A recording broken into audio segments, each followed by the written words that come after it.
गुरुर्ब्रह्मा गुरुर्विष्णु गुरुर्देवो महेश्वरः गुरुः साक्षात् परं ब्रह्म तस्मै नारायण नारायण नारायण नारायण। 19 मई पृष्ठ संख्या 140 पर आज का पृष्ठ है 19 मई का। आनंद रस रत्नाकर पृष्ठ भागवत व्यंजन ग्रंथ परम पूज्य महाराज श्री गुरु महाराज के जो बिरला मंदिर दिल्ली में प्रवचन हुए थे, करीब करीब हमको लगता है कि 34-35 साल पहले भागवत के प्रसंगों को 15 दिन में जो गुरु महाराज को कहा गया कि उन्हीं के बारे में आप कहिए। बाद में ग्रंथ का नाम भागवत व्यंजन रख दिया गया। तो यहाँ प्रहलाद जी ने भगवान की भक्ति आवश्यक है, इस विषय को लेकर प्रहलाद जी की स्तुति तो बहुत बड़ी है, पर उसमें महाराज ने बताया कि प्रहलाद जी भक्ति के बारे में क्या कहते हैं। आज के पृष्ठ में हम देखेंगे और उसी को आधार बना के महाराज श्री हम लोगों को बता रहे हैं कि भगवान की ओर बढ़ने के लिए भगवान की जो भक्ति है, यानी भगवान से जो प्रेम है, वो आवश्यक है। इस समय हमारा जो प्रेम है वो दो स्थान पे है। एक है जो ममता की वस्तुएं हैं जिनसे हमारी ममता है, और एक अपने स्वयं से यानी अहमता, अपने शरीर से। तो ये जो शरीर और ये जो शरीर से संबंधित यानी कि अहमता और ममता, यही हमारे प्रेम का विषय है। ईश्वर से प्रेम, इसके लिए संत लोग बताते हैं कि साधन भजन करके और धीरे धीरे आगे बढ़ना पड़ता है। उसी का आज विषय है भगवान की भक्ति आवश्यक है। क्यों आवश्यक है? क्योंकि अहमता और ममता ये हमको एक दृष्टि से अगर सुख देती है तो दूसरी दृष्टि से दुख भी देती है। तो अहमता ममता का ये जो दुख है, हर व्यक्ति चाहता है कि वो दुख हमें न मिले। तो वो कब संभव है? वो तब संभव है कि ये अहमता ममता की वस्तुएं बनी रहें, इनमें जो हमारा व्यवहार है वो भी बना रहे, परंतु प्रेम जो है, आसक्ति जो है, मोह कहिए, राग कहिए, वो अहमता ममता में जितना दृढ़ होगा उतना ही व्यक्ति को दुखी होना पड़ेगा। तो इसलिए संतों ने ये जो रास्ता बताया कि भगवान से अगर हम प्रेम करेंगे तो हमारा संसार भी ठीक चलेगा, है ना। जो भी प्रारब्ध का भोग है वो तो आवेगा, पर भगवान ने भगवान की भक्ति से हमको वो शक्ति भी प्राप्त होगी जिससे हम विचलित नहीं होंगे, और सहन तो रोके भी कर रहे हैं, और जो भक्त लोग हैं वो आनंद से सहन कर लेते हैं। तो भक्ति की ये जो आवश्यकता है उसको महर्षि आज समझा रहे हैं। आपको पुत्र जन्म के अवसर पर एक बात, धन लाभ के अवसर पर दूसरी बात, जैसा आनंद होता है वैसा ही आनंद भगवान की चर्चा सुनकर हृदय में होने लगे, बहुत बड़ी उपलब्धि है। पुत्र जन्म जो है माता पिता के लिए, और सिर्फ माता पिता के लिए नहीं, परिवार वालों के लिए भी। वो जो पुत्र जन्म का समाचार मिलता है उसमें जो खुशी होती है, जिन्होंने अनुभव की है वो जानते हैं। धन लाभ, इसका तो कहना ही क्या है ना, बहुत आवश्यकता है और कहीं से प्राप्त हो गया ईश्वर की कृपा से, तो वहाँ जैसा आनंद होता है वैसा ही आनंद भगवान की चर्चा सुनकर हृदय में होने लगे। अब हम लोग यहाँ 6:15 बजे तक बैठेंगे और कुछ चर्चा करेंगे, उसके बाद शिव जी की स्तुति करेंगे। तो अब ये जो भगवान की चर्चा चलेगी और उसमें वो व्यक्ति यानी लालायित रहे कि हमको वो जो समय है उसमें जो आनंद आता है, वो स्वयं पढ़ता हो या सुनता हो, है ना, तो वो जो भगवान की चर्चा सुनकर हृदय में वैसा ही आनंद होने लगे। कैसा? आँखों में आंसू आ जाए, शरीर में रोमांच होने लगे, कंठ गदगद हो जाए, हृदय द्रवित हो उठे, तो समझिए कि आप भक्ति की ओर अग्रसर हो रहे हैं। बहुत से हमारे कथावाचक हैं, इतनी अद्भुत कथा करते हैं कि सचमुच में कथा सुनो, भगवान की चर्चा सुनो, और ये जितनी बातें बताई है ना, कथा सुनते समय आंसू आ रहा है ना, आनंद हृदय में आ रहा है, शरीर में रोमांच हो रहा है, कंठ गदगद हो रहा है, हृदय द्रवित हो रहा है। तो ये जो लक्षण है, महर्षि कह रहे हैं कि अगर ये लक्षण हमारे जीवन में आ रहे हैं तो समझिए कि आप भक्ति की ओर अग्रसर हो रहे हैं। ये मत समझना कि हमारे जीवन में भक्ति आ गई है, भक्ति की ओर अग्रसर हो रहे हैं। क्यों? उतने समय तक जब कथा सुनी, कुछ हुआ और उसके बाद फिर वही अहमता ममता, तो वो जो अहमता ममता यानी प्रेम जो है, वो आसक्ति, राग और मोह जो संसार और शरीर में जुड़ा हुआ है, तो उसके तुलना में ये कथा तो समझो कि थोड़े समय के लिए हमको ऐसा हुआ, और बाकी तो पूरा समय उसी में जा रहा है और उस प्रेम में दुख का अनुभव हो रहा है। तो इस सुख के अनुभव में क्या है, ये विशेषता क्या बता रहे हैं कि भगवान की चर्चा में सिर्फ सुख ही है। वहाँ ये जो सुख है ये दुख से मिश्रित नहीं है। संसार का जो सुख है वो भी सुख माना है। संतों ने ऐसा नहीं कहा कि भाई संसार में सुख नाम की वस्तु नहीं है। उनका इतना ही कहना है कि संसार का जो सुख है वो सच्चा सुख नहीं। सच्चा सुख किसे कहेंगे? जो कि निरंतर रहे। ऐसे नहीं कि भाई अभी हुआ और बाद में फिर हम दुखी हो गए, तो ये तो क्षणिक हो गया ना। तो क्षणिक सुख को सुख माना ही नहीं है। संतों ने क्षणिक सुख को सुख नहीं माना है। सुख तो वही माना गया है। क्यों? क्योंकि परमात्मा का जो स्वरूप है वो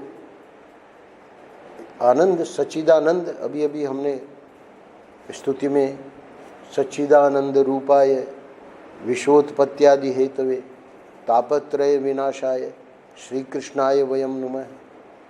कितनी बड़ी बात कही भागवत में कि ये जो हमारे ठाकुर जी हैं ये तो सच्चिदानंद रूप हैं। आनंद जिनका स्वरूप है वहाँ दुख का प्रवेश ही नहीं है। इसलिए संत लोग इधर की ओर हमारा ध्यान आकर्षित कर रहे हैं कि ये लक्षण होना ये इतना तो पक्का है कि भक्ति की ओर ये व्यक्ति निश्चित रूप से अग्रसर होगा। क्यों होगा?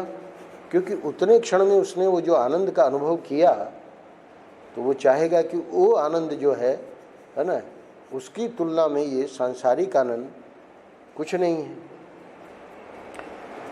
प्रहलाद ने इसका विज्ञान बताया है। प्रहलाद ने क्या बताया? वहाँ प्रसंग आया है कि दो जगह प्रहलाद जी ने, एक तो असुर बालकों को ज्ञान दिया अपने मित्रों को, और प्रहलाद जी ने जो स्तुति की है वहाँ पर भी बहुत सारी रहस्य की बातें बताई है। तो वो विज्ञान जो है वो बिल्कुल सरल है। मनुष्य का जो मन है यह संसार के मोह से, संसार की ममता से और संसार की वस्तुओं को पकड़कर कठोर हो गया है। यहाँ दो विभाग महर्षि नहीं कर रहे हैं। क्यों नहीं कर रहे हैं? क्योंकि ये जो शरीर है ये भी संसार का ही भाग है। अहमता और ममता, ये दो शब्द हम प्रयोग इसलिए करते हैं समझाने के लिए। बाकी जो संसार शब्द प्रयोग करेंगे तो उसमें ये ममता सिर्फ अपने संबंधियों से ही नहीं है, अपने शरीर से भी है। तो ये शरीर भी संसार का ही भाग है। इसलिए एक ही शब्द से काम बन जाएगा। मनुष्य का जो मन है, इस समय की स्थिति बता रहे हैं, वो क्या है? संसार के मोह से, संसार की ममता से और संसार की वस्तुओं को पकड़कर कठोर हो गया। मन की स्थिति बता रहे हैं। जब हम अपने हाथ से किसी चीज को पकड़ते हैं, प्रहलाद जी विज्ञान बता रहे हैं,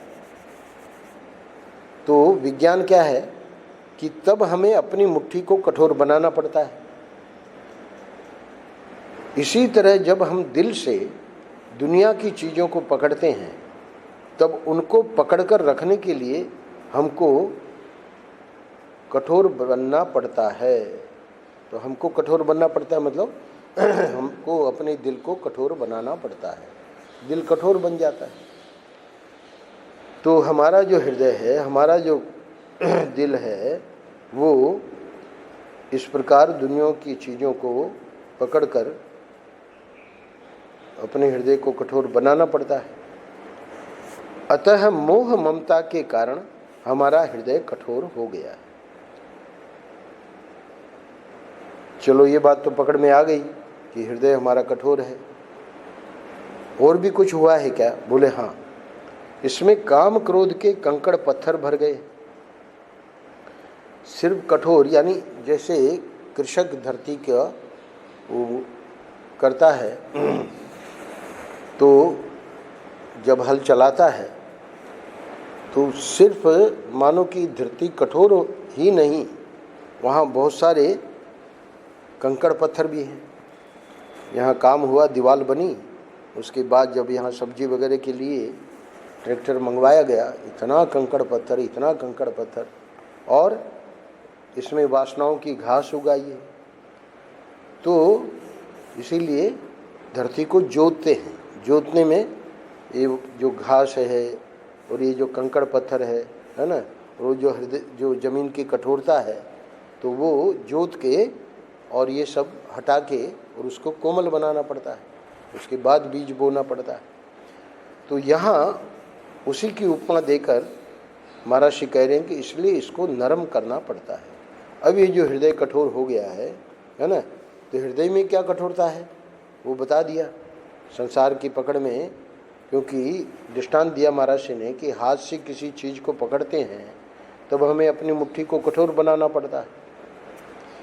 तो ऐसे ही अब ये जो काम क्रोध के कंकड़ पत्थर हैं, वासनाओं की घास उगी आई है, तो इसको नरम कैसे करें? हमारा हृदय नरम कब होगा? तो यहाँ पर एक क्षण के लिए रुक जाइएगा, क्योंकि महर्षि ने 22 मार्च जो हम लोग कर चुके हैं, वहाँ पर एक बात बताई थी। पृष्ठ संख्या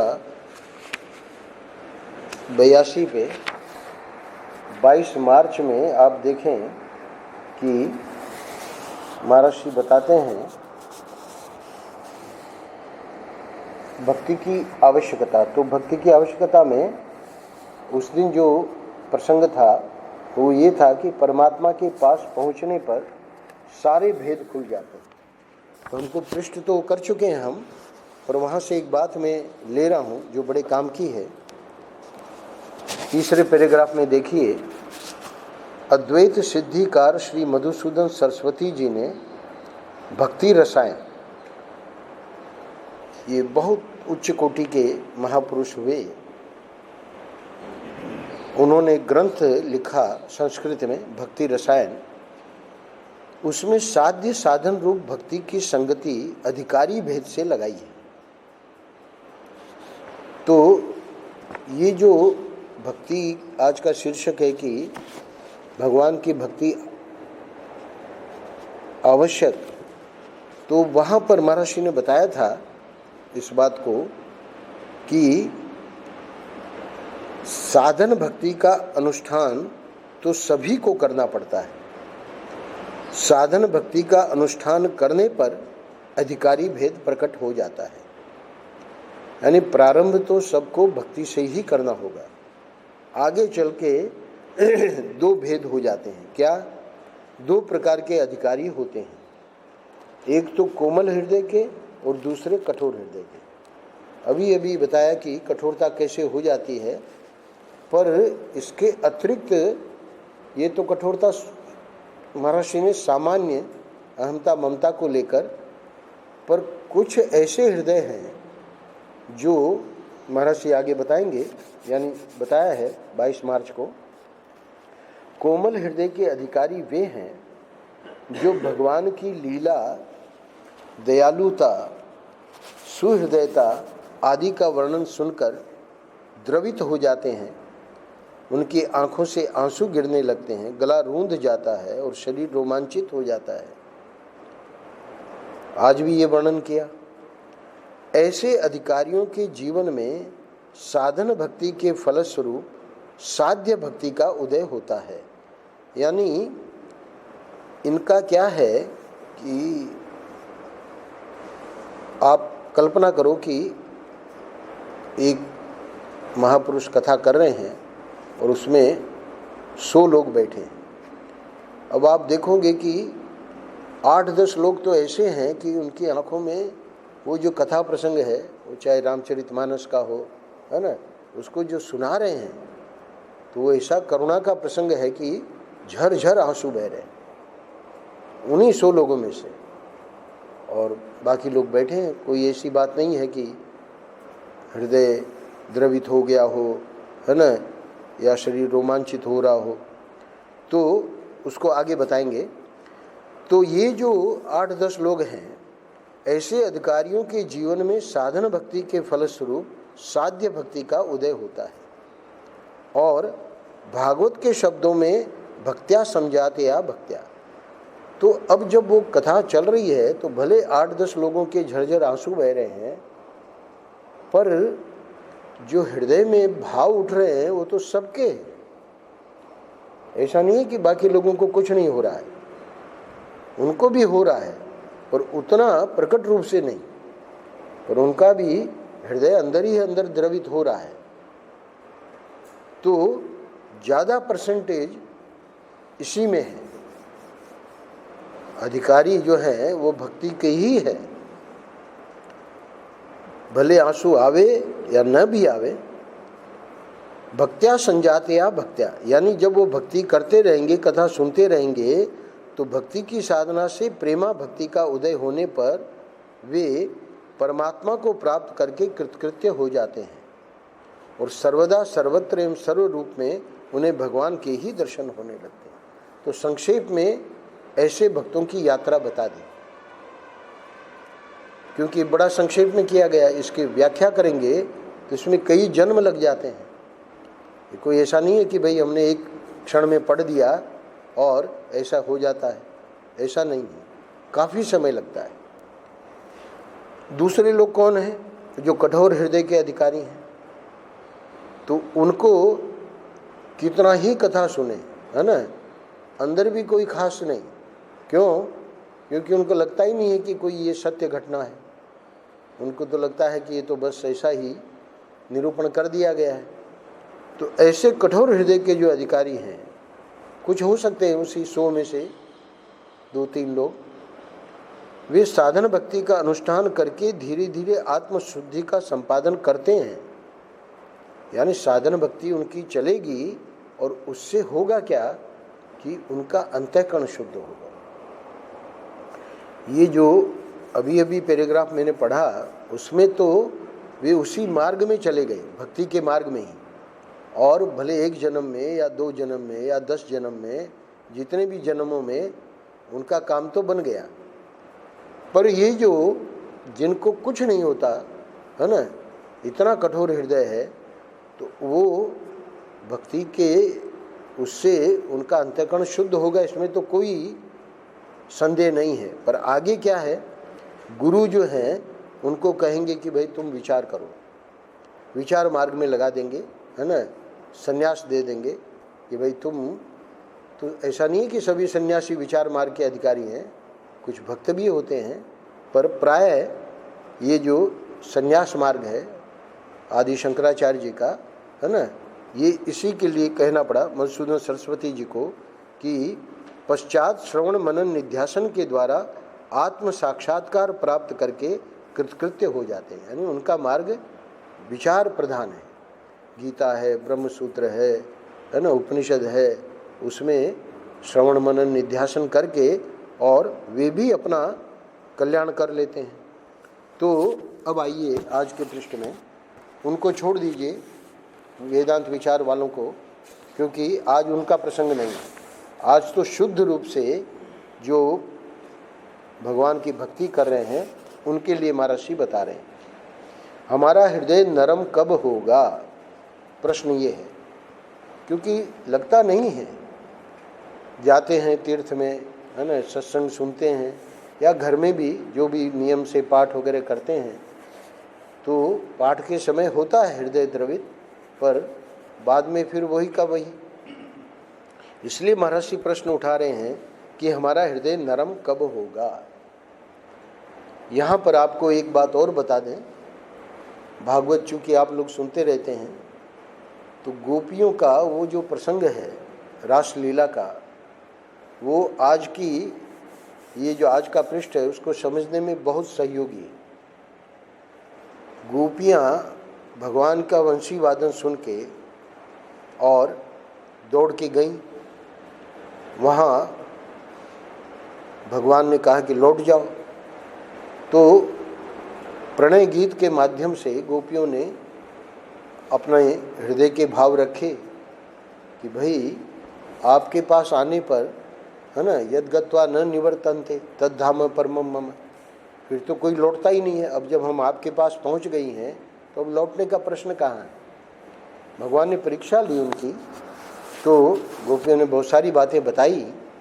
भगवान उसको प्रकट करवाना चाहते थे। ऐसा नहीं है कि भगवान को पता नहीं था गोपियों का प्रेम, पर गोपियों के शब्दों में प्रकट करवाना चाहते थे, ताकि हम लोग जब पढ़ें तो हमको पता लगे कि गोपियों का प्रेम कितना अद्भुत था। तो फिर भगवान ने लघु रास किया।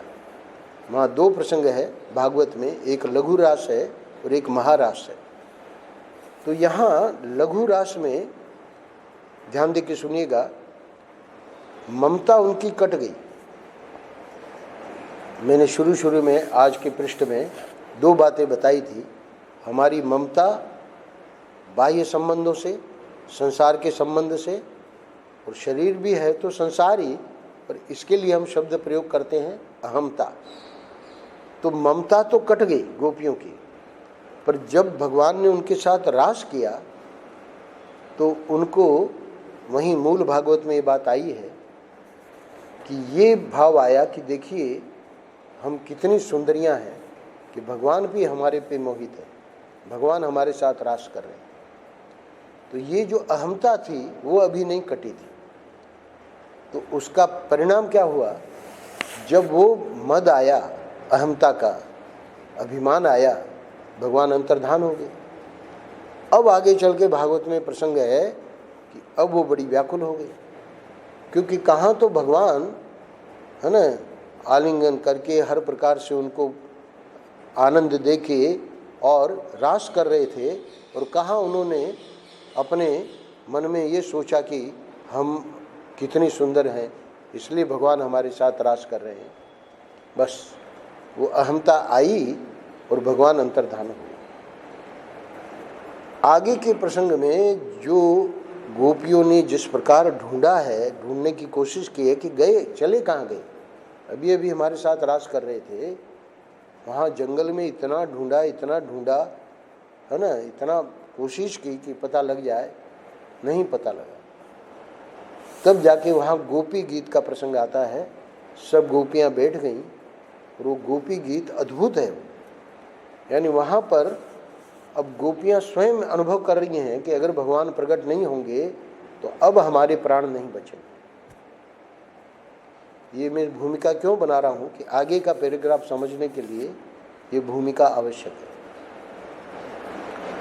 हमको जो भी अनुभव होता है वो अनुभव तो हमारे साथ में है, पर उसके बाद तो फिर वो संसार हमको दुखी कर रहा है। तो अब वो जो अनुभव है, उस अनुभव के लिए जो लालसा, कि वो जो कथा हमने सुनी और वो जो आनंद आया, तो उसके लिए जब लालसा बढ़ेगी, है ना। गोपियों ने गोपी गीत में स्पष्ट कहा कि अब हमारे प्राण नहीं बचेंगे। तब फिर भगवान प्रकट हुए, क्योंकि उनको पता था कि सचमुच में अब गोपियाँ उनके प्राण नहीं बचेंगे। उसके बाद महारास हुआ। तो जब ममता भी कटेगी और अहमता भी कट जाएगी, तब जाके भगवान यानी भगवत प्राप्ति होगी। तो वो उसका महर्षि अब बता रहे हैं कि हमारा हृदय नरम कब होगा। ममता तो व्यक्ति जल्दी काट देता है, पर अहमता नहीं कट पाती। जब हमारे हृदय में भगवान के लिए कोई वेदना, कोई पीड़ा, कोई आँच पैदा हो। गोपी गीत में वो पीड़ा और वो आँच और वो जो वेदना है वो देखने लायक है। तो कोई भी कठोर चीज दृष्टांत देके समझा रहे हैं। ऊपर क्या दृष्टांत दिया था, जब हम अपने हाथ से किसी चीज को पकड़ते हैं तब हमें अपनी मुट्ठी को कठोर बनाना पड़ता है। वो बात स्पष्ट हो गई। अब नरम बनाने के लिए दूसरा दृष्टांत है। क्या कह रहे हैं, कोई भी कठोर चीज का दृष्टांत क्या है, शीशा, लेड, तांबा, कॉपर आदि तब पिघलता है जब उसको गर्मी दी जाती है। तो स्वाभाविक है, पिघालने के लिए जब गर्मी देनी ही पड़ेगी। तो ये तो हो गया दृष्टांत। दाष्टांत यानी समझाना क्या चाह रहे हैं दृष्टांत के द्वारा।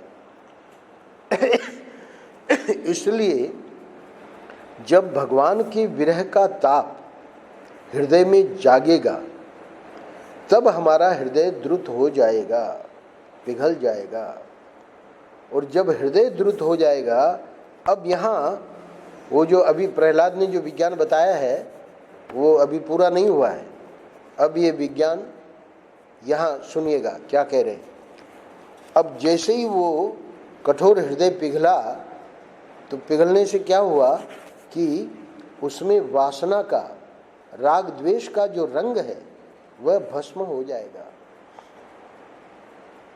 तो ये ऊपर लिखा ना कि वासनाओं की घास उग आई है। तो ये घास का यहाँ कठोर हृदय में जो है वो राग द्वेष हमारे जो हैं वही है। तो वो जो रंग है वो कब विगलित होगा, जब हमारा हृदय पिघलेगा।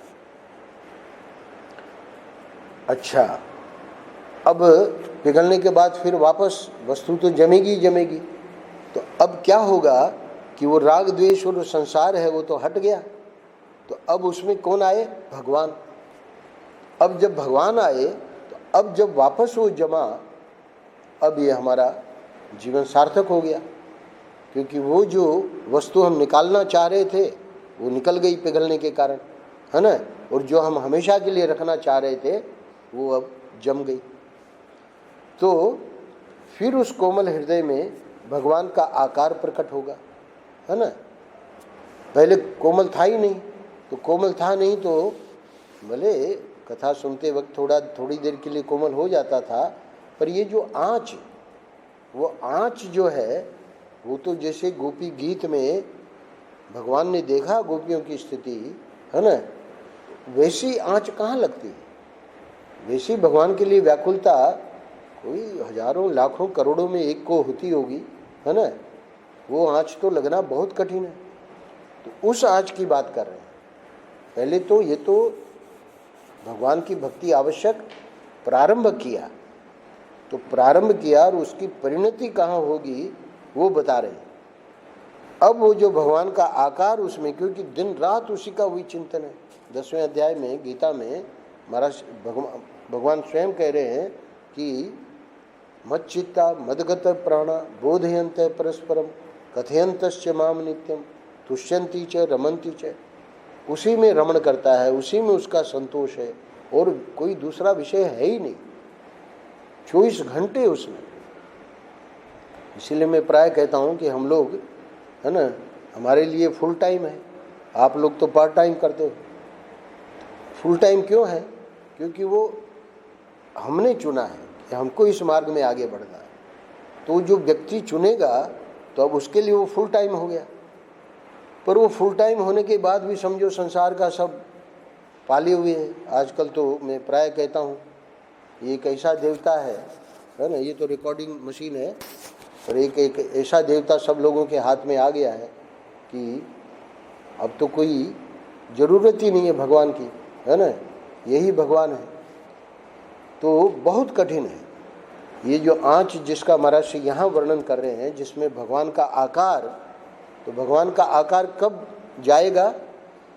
जिसकी 24 घंटे वही स्थिति बनी हुई, तब जाके वो भगवान का आकार वहाँ प्रकट होगा। और जब भगवान का आकार प्रकट होगा तब हमारा हृदय भगवदाकार हो जाएगा।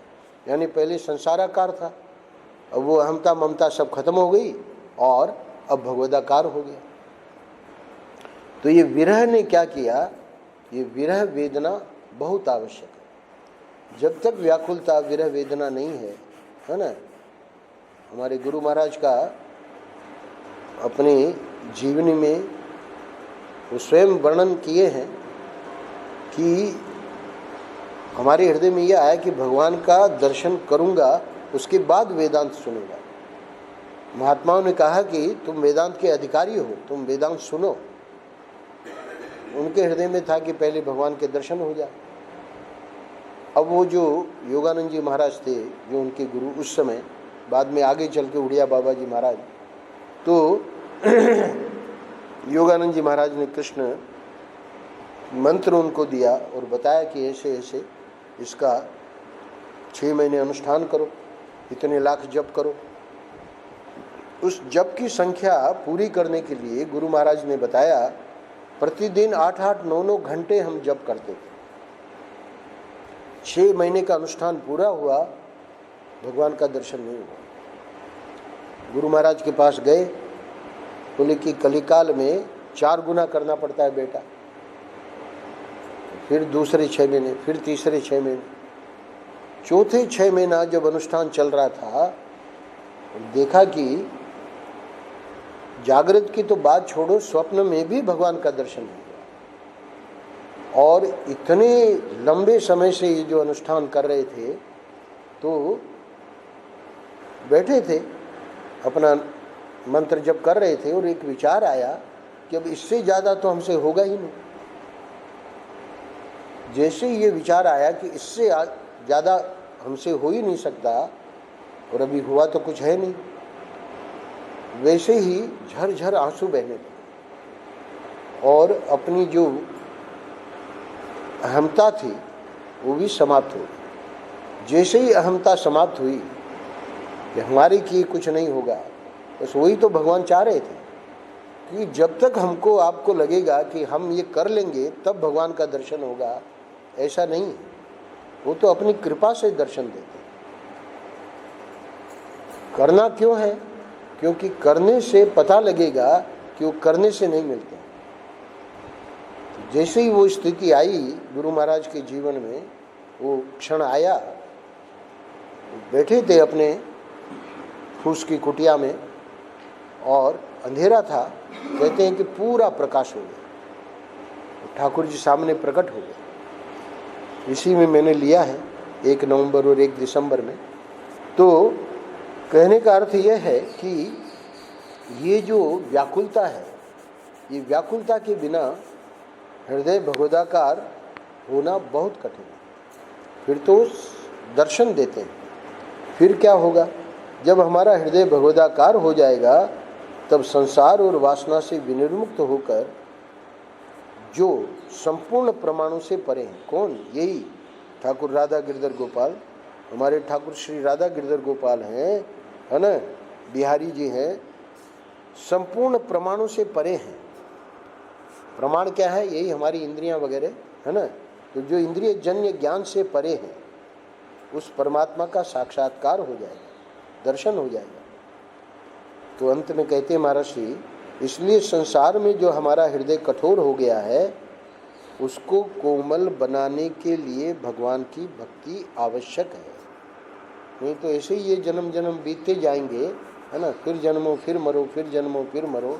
पर अब जब मनुष्य जन्म मिला है और इस प्रकार वृंदावन में हम लोग पहुंच गए हैं, है ना, ठाकुर श्री राधा गिरधर गोपाल के सामने बैठे हैं, तो अब ये आगे करना ही करना है। इसलिए भगवान की भक्ति आवश्यक है, क्योंकि संसार की भक्ति करके कई जन्मों से, अनादि जन्मों से यही तो कर रहे हैं, और वो करके देख ली, और ये सब स्वार्थ का संबंध है। तो इसलिए बुद्धिमान वही है जो समय से भगवान के इस भक्ति में लग जावे। नारायण नारायण नारायण।